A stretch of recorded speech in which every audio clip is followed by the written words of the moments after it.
hicimos la séptima papeleta, que precisamente era cuando se elegían los representantes y todo eso, los senadores y demás. Fuimos y echamos contra la Corte Constitucional, yo no sé cuántas cortes, la Corte Suprema no hace, solamente esa. Llegamos con los votos de la séptima papeleta y les tocó contarlo. Y resultó que una votación altísima, el 35% de todo lo que había en las urnas era la séptima papeleta. Y por eso se convoca la Asamblea Nacional Constituyente. Y la convoca el presidente que precisamente reemplaza a Galán en la candidatura, que por supuesto en este momento anda por ahí metido con la redacción, el doctor César Gaviria. Él la convoca y nos vamos a la elección. Y nos vamos a la elección en el diciembre de 1990. Y ahí sacamos 70 constituyentes. De los 74 éramos mujeres. Y a ella les tengo que rendir homenaje. Fue Elena Hernández Montoya, antioqueña, es gobernadora de su departamento por el Partido Liberal. También fue Mercedes Carranza, era de extracción conservadora, pero iba en la lista del M-19. Extraordinaria poetisa. Estaba el arte vinculado también a la Asamblea Nacional Constituyente. Le extraño mucho. Ella decidió partir en algunos años después. También estuvo María Teresa Garcés. Las dos estamos vivas, María Teresa y yo. Somos las únicas que quedamos de las 4 mujeres. Con ella estuvimos hace menos de un mes, porque fue una de las impulsoras de la Corte Constitucional. Le rindieron algún homenaje también en Bogotá. Y quiero decirles que las mujeres salimos en igualdad de condiciones. No tuvimos nada, ni teníamos una cuestión especial, nada. Competíamos, yo estuve en la lista 48, la lista por la vida. La lista por la vida, y las otras 2 salieron del M-19 del Partido Liberal. El Partido Conservador no puso ninguno por obvias razones. Y quiero, también se los he dicho al Partido Conservador, con el cual mantengo permanentemente un tira y afloje en el Congreso de la República. ¿Por qué? Porque somos un presidente por los acuerdos que hicimos, siempre se hacen los acuerdos, antes de instalar el Congreso, y le tocaba al Partido Conservador y votamos, pero salió el jefe de la banda. Queremos decirles que en esa Asamblea Nacional Constituyente participamos todos los partidos de esa época y otros que no eran partidos. Ojalá no me falte la memoria, 24 del Partido Liberal, la mayor votación en la Asamblea Nacional Constituyente. 19 del M-19, 11 de Salvación Nacional y 9 del Partido Conservador. En esa época, el Partido Conservador estaba dividido. Los 11 eran los que seguían al doctor Gómez Hurtado y los 9 eran los que seguían al doctor Pastrana Borrego. Los goditos estaban divididos, entonces tocó así. 2 indígenas. Por primera vez los indígenas participaban. Lorenzo Muelas y Rojas Virgen. Un embera y un hombre de abajo, del sur del departamento del Cauca. Fueron los 2 representantes de los indígenas. Teníamos 2 cristianos y 2 de la Unión Patriótica. En la lista por la vida iba el doctor Alfredo Vázquez Carrizosa, de extracción conservadora, pero es que a veces los conservadores, algunos son más liberales que liberales. Bueno. El doctor Vázquez Carrizosa era el presidente del Comité Permanente por los Derechos Humanos, y de segunda iba la que les está hablando y salimos los 2.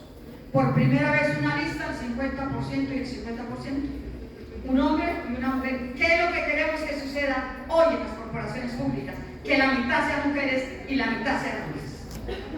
Y por eso yo creo que es tan necesario contarles qué sucedió.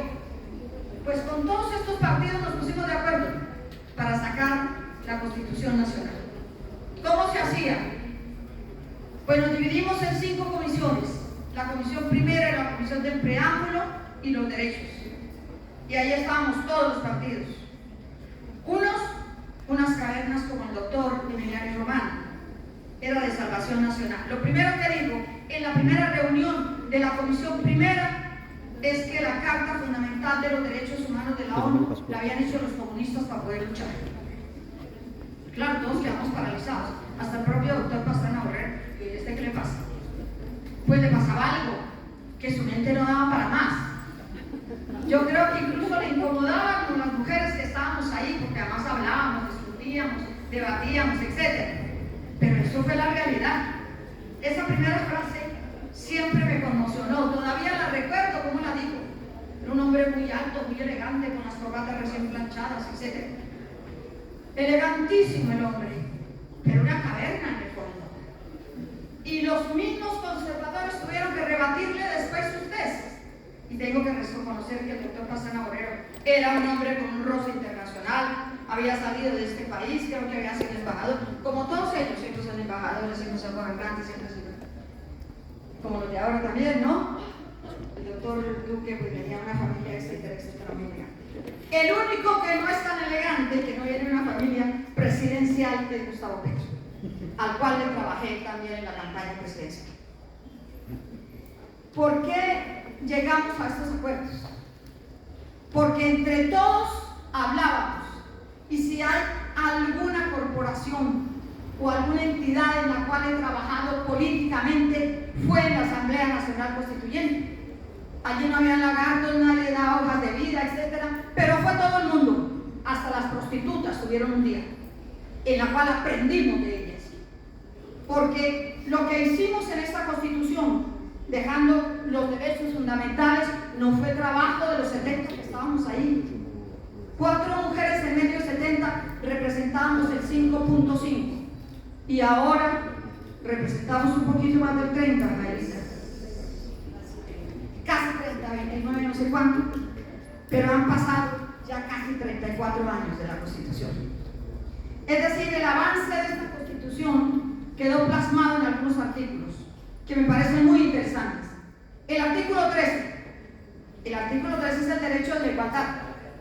Todos nacemos iguales ante la ley. Hombres, mujeres, mestizos, negros, blancos, todos, chiquitos, grandes, viejitos, etc. Todos tenemos los mismos derechos. Pero además, una contribución a la paz fue el artículo 22.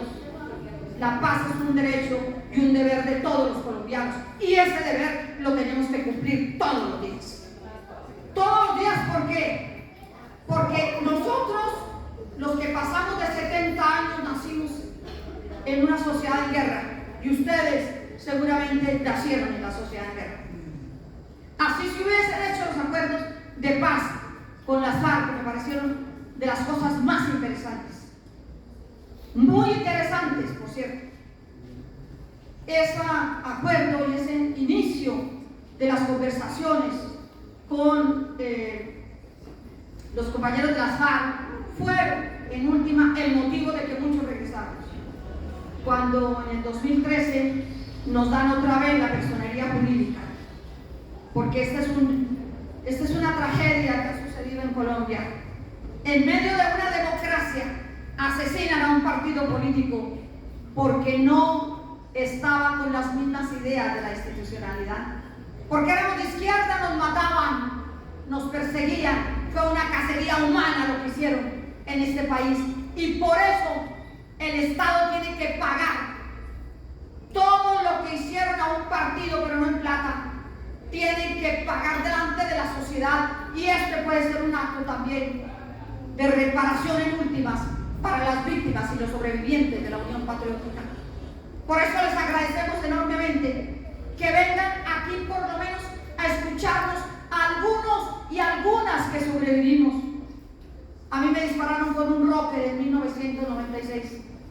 Saliendo de la Asamblea Nacional Constituyente, vamos al Congresito, que duró 6 meses.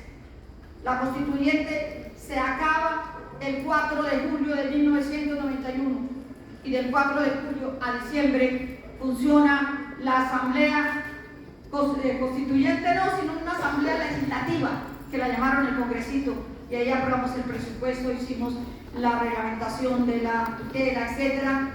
Y en diciembre finaliza el Congresito y luego vamos a las elecciones también para elegir concejales. los constituyentes nos quitamos el derecho a estar en el Congreso en ese momento.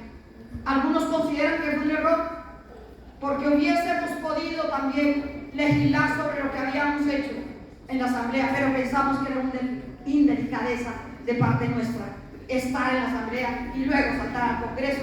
Y bueno, todo lo que había pasado en este país era demasiado. Muchas cosas habían atravesado la historia y en ese momento escasamente llegamos a los 40 años. Sí, se han ido ya la mitad de los constituyentes, el 54% ya han muerto. Quedamos poco más o menos el 46%. Y esos 46 todavía nos comunicamos, todavía nos hablamos, todavía tenemos un grupo donde por chat intercambiamos una serie de ideas, pero sobre todo idea de la paz. ¿Por qué la paz es tan importante para nosotros?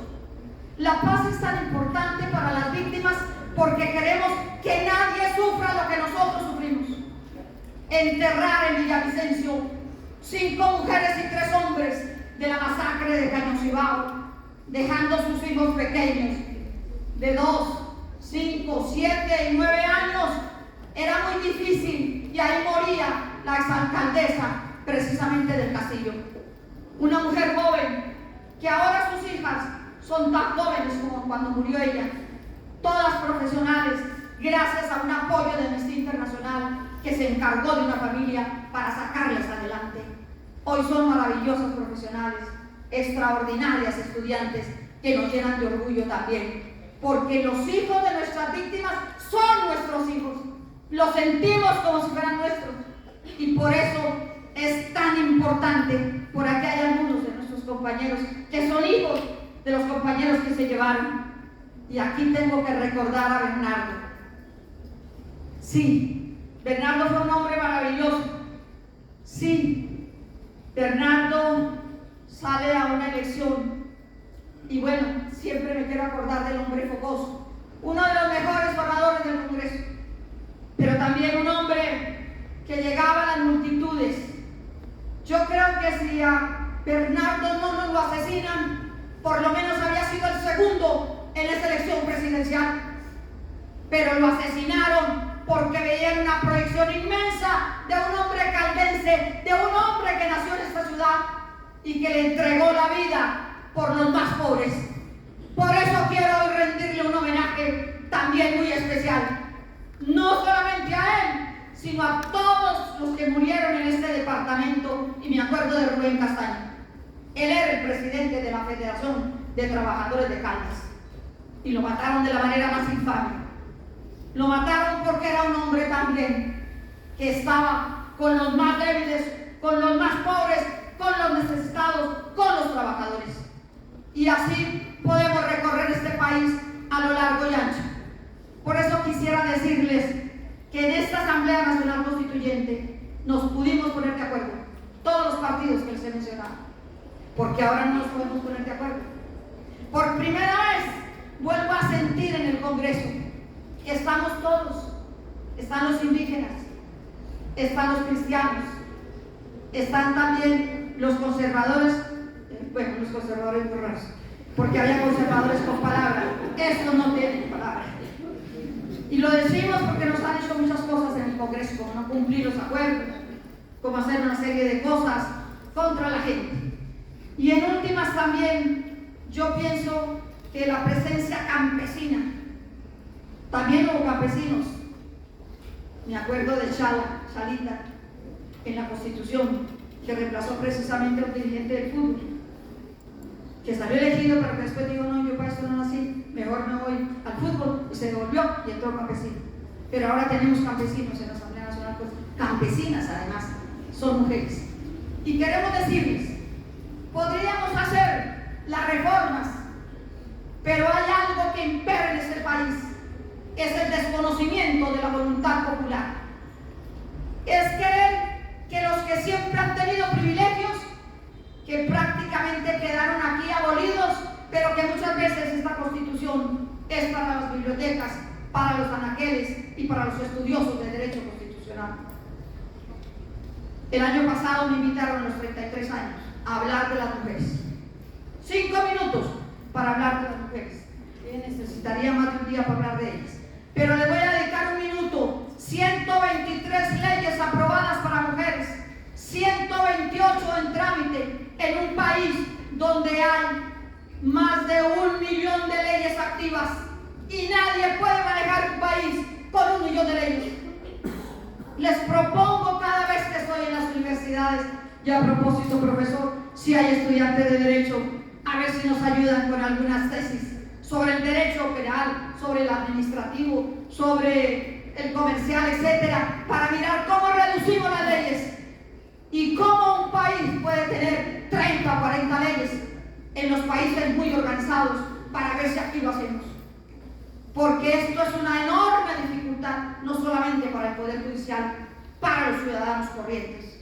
Y por eso quisiera que ustedes nos ayudaran, jóvenes, los estudiantes de Derecho, pero también los estudiantes de otras facultades. ¿Por qué? Porque para mí el derecho no es el que tiene un título, sino el derecho es para todos los que los defendemos. Todos podemos ser en la práctica abogados. Me perdona aquí Jairita, que además de abogada es ingeniera. Ella era ingeniera cuando yo la conocí, y cuando volví era ingeniera y abogada. A ella le tenemos que agradecer haber dirigido la demanda internacional en la Comisión Interamericana de la OEA y luego también en la Corte Interamericana. Gracias a él te debemos mucho las víctimas de este país.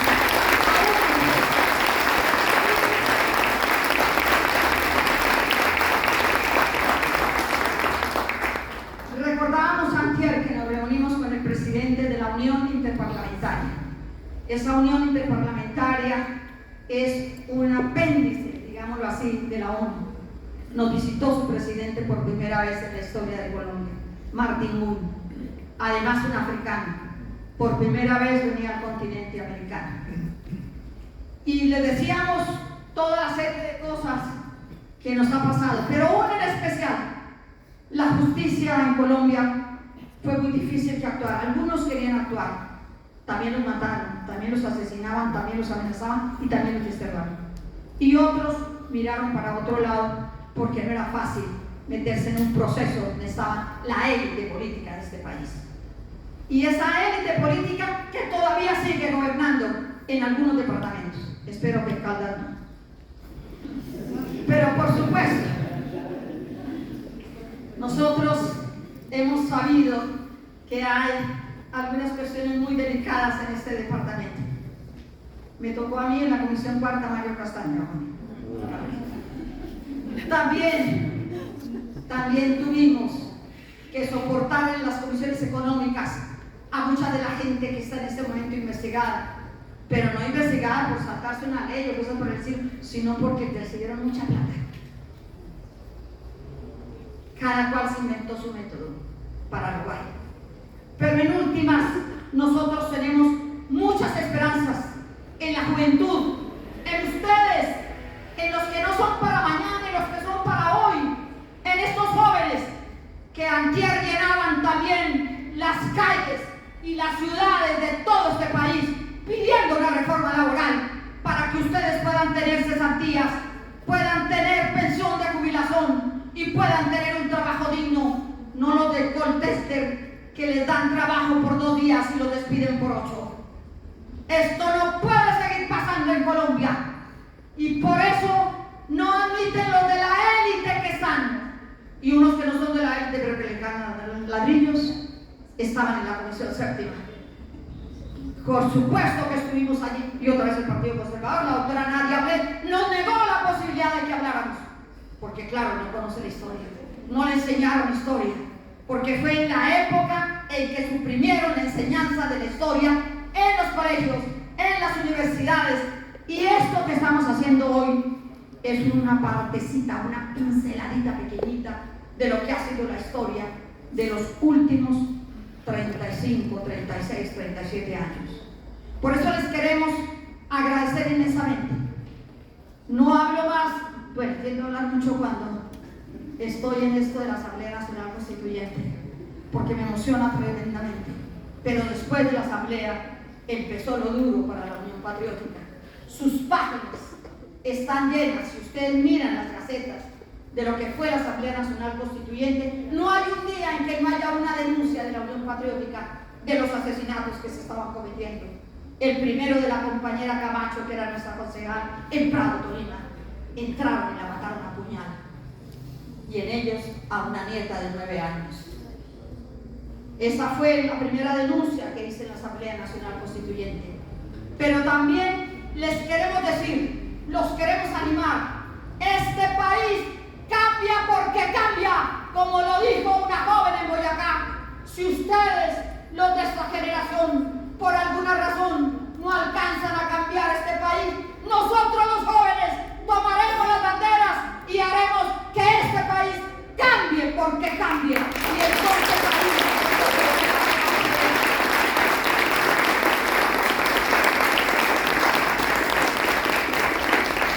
podrán hacer de todo, pero lo que no pueden, como dijo Mercedes, es quitarnos las ideas. Podrán hacer muchas cosas y ponerse bravos por las emisoras y salir en chancla y en pantaloneta para que le digan, ay, cómo está de mal este señor. No, señor. Este pueblo, como lo dijo Francia en la campaña, no se rinde y no nos rendimos.